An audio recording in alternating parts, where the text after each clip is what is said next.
Happy Monday. Today we are talking about what is your word. So for many of us, when we start to approach a new year, especially, the holidays as well, we start to look ahead and think about resolutions and what we're going to do better, what we're going to improve, how we're going to change. Of course, we want to do all the things. And on this Monday, happy Monday, by the way, I want to talk about not just looking ahead, but also a little bit of self-awareness and self-reflection. So good morning, happy Monday. We are in the holiday season. We are in it. And I absolutely hope that you are thriving and not just surviving. That is the worst. I have been there. I have done that. I have walked that journey of surviving and feeling like the time span between Halloween and about January 2nd were just days and months to get through rather than to thrive, to really enjoy this magical season. So I hope that you have a plan and a tribe in place that are helping you thrive. And if you are struggling right now, please reach out, because I would love to get you into my group and help you have that plan, help you have that tribe. I watched my tribe yesterday come together like I'd never seen it before, and it was the coolest thing. So if you feel like you're missing that, I want you to know that there is a tribe, there is a community right here, but you have to reach out your hand and you have to engage and ask to be a part of it, and it can be in your life in a powerful way. Talking about power today, many of us, as we end this year thriving and we head into a new year, 2020, so not just a new year, but a new decade, we start to think about resolutions, and we think about what we want to do better, how we want to be, maybe what we accomplished in the past year, what we didn't accomplish. And many of us choose a word to set the tone. I have seen this become even more prevalent over the past several years. I know that I have done it, and I have done it in all kinds of ways, like mantras. When we were going for some big goals, we had more of a phrase on our team, not just a word, but actually a phrase. When we've had some more down years, as you do in business and in life, we've had words to try to remind us why we love what we do so much. And sometimes there have been years when I've tried to force something. I've tried to force a word. I've tried to force a mantra on myself. And that never works. The more reading that I do, the more diving into journaling and gratitude and goals and surrounding myself with the right kind of people, the right kind of personal development, the more passionate I become about this idea of freedom and letting it flow. And I feel like I used to be in that mindset, and I would say, well, I'm not going to choose my word. I would let the word kind of come to me. And then, when you start to achieve some goals and you start to build something and you start to have some momentum, sometimes you do try to force it to continue rather than stay in that flow. You start to, well, let me choose this word so that I can guide my path. And I remember one year the year was joy, and I'm like, by golly, we're going to have some joy. Okay, that's the opposite of joy. So that was definitely a year I was trying to force joy. I was trying to force that word, force that culture, force that spirit, rather than really letting it flow and then looking for it. But of course, with age and personal development, intentional, active, purposeful personal development, comes wisdom, we hope. And I think that the biggest key to wisdom is definitely self-awareness. And as I've been journaling and reading, especially these past couple months, I keep hearing this word over and over again. And here's what's funny. I also hear it in my new workout, Bar Blend. I hear it a lot in Bar Blend. I hear it a lot in my reading. It keeps coming up in conversations. And to me, that is the universe going, hey, Julie, pay attention. This is your word. Whereas before, some years, as I said, I tried to find that word and then force that word and force that culture and force that mindset. The years where I feel like I feel like a success, where I feel like you're just in flow, are the years where the word and the mindset and the culture come from the inside out rather than the other way. And sometimes it takes a little bit for us to kind of connect those dots. And that's okay. That's part of life. That's part of being human. And as I connect those dots, of course, I feel strongly pulled to share that with you as well, to shorten your learning curve. But I don't think that a word or a mantra or even a resolution can be something that we force. It really has to feel like something that keeps coming from the inside out, that we want to help guide our lives into the next level, the next iteration, the next bit of improvement, because that's really the point of this whole crazy ride called life. To evolve to be the best self that we can be, because by doing that, we can help others do that too. And man, if we get a world full of people all trying to be their best selves, that's a pretty cool place to live, because being our best selves, letting our own light shine, digging out those special skills and talents that we all have, that changes the world, because we all have special skills and talents. And when we bring all those puzzle pieces together, what a cool place this is to live. So by working on ourselves, by growth being an inside job, by transformation being an inside job, and then letting that show to the world, we can inspire and empower other people to do that as well, to help other people want to be their best selves as well. And then I think we can create some really massive world change. But it has to start with us. And it really feels better. It feels like we're in flow, and it feels like we're doing what we're supposed to be doing if we do let it come from the inside out, rather than finding this word and then trying to force it on top of ourselves. It has happened both ways in my life.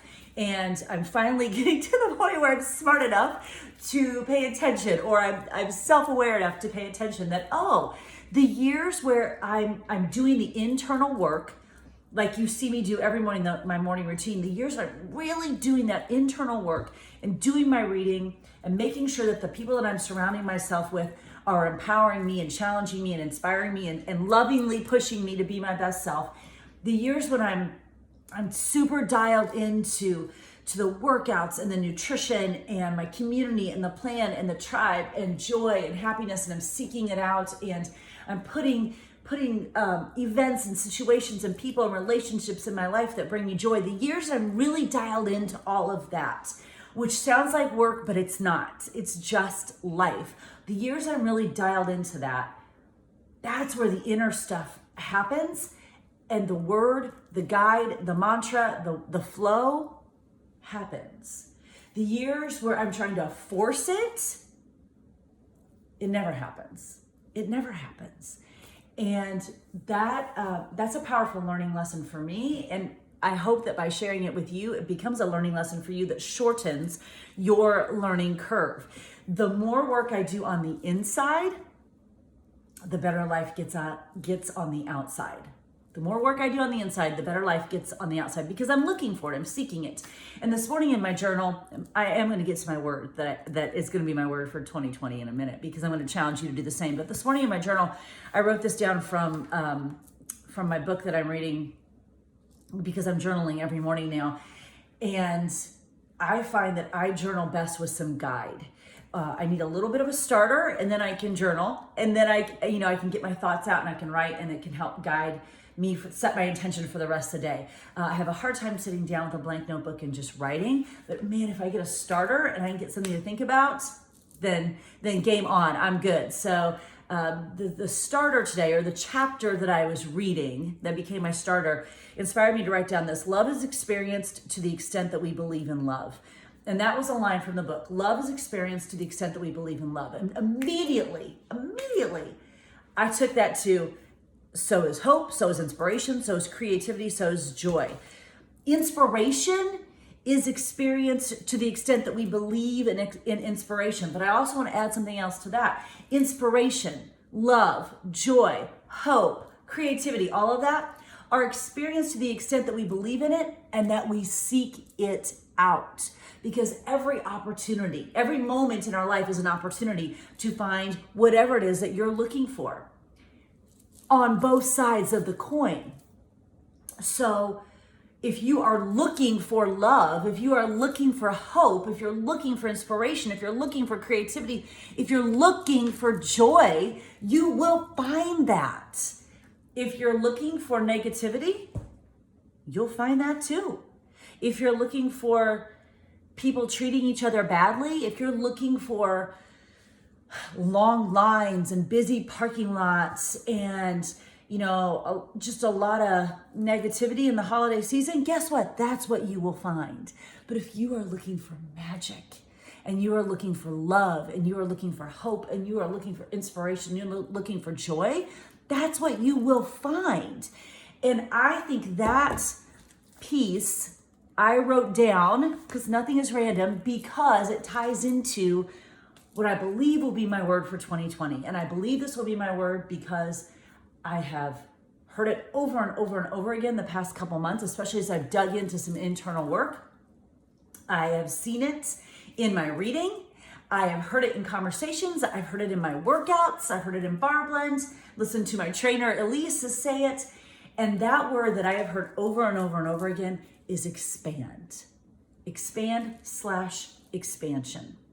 So when I take what I wrote down this morning, which again is not random, and I apply my word to that, expansion is experienced to the extent that we believe in it and that we seek it out.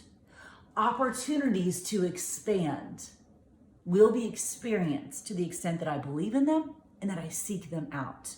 That is so inspiring to me, does not feel forced, and feels like this beautiful way to stay in flow. So to me, that feels like the word is organic, authentic, and meant to be my word for 2020. Nothing that's being forced. Unlike the year that I said, joy is my word, by golly, joy, joy, joy. Yeah, that didn't work out so well. That year was not a great year because I was trying to force it and make it happen. Had I done the personal development at that point where maybe I had chosen joy as my word and then I actively spent every day seeking it out, then maybe the year would have gone differently. But I'm like, where's the joy? Well, that didn't quite go so well. So as I've been paying attention to the signs in the universe and I keep seeing this word expand and expansion, that tells me that the universe is saying, hello, your word's expansion. But it's not just, okay, universe, give me the ways to expand. It is more of a internal shift in that, let me seek out ways to expand and let me be aware of all the opportunities that will probably present themselves in my life to expand, which, my goodness, are endless. Yeah, you expand your ideas of workouts with a new bar blend program. You expand your circle. Maybe there are new friends. You expand your community in new ways, new people to meet, new opportunities to serve, new platforms on which to serve. This idea of expansion is so exciting to me, and it feels like it's such a guide for a new year that I'm pretty sure that's my word. So my challenge to you today is, my challenge to you, my encouragement, my gentle, loving nudge to you is, start paying attention to what the universe is putting in your life right now and start thinking about what words, mantra, whatever it might be, phrase, whatever it might be, that you seem to keep seeing and hearing in your life. Start being aware of that. What do you keep seeing and hearing in your life? So that rather than force it, like, I will find joy. No. Let me tell you from experience, it didn't work. Start being aware. Do you keep seeing the word whatever? Do you keep hearing the word whatever? Pay attention to that. That's the universe saying, this might be your word. And then you can choose that and let that guide you through 2020. Let it be a guiding force, a mantra for you every morning when you wake up. Because I'm pretty sure mine's going to be expand. And I would love to know what yours is. So on this Monday morning, my friends, what will be your word for 2020? We are days away from heading into a new decade. Are you ready? Let's get ready. Choose your word. Let me know what it is. Have an amazing Monday.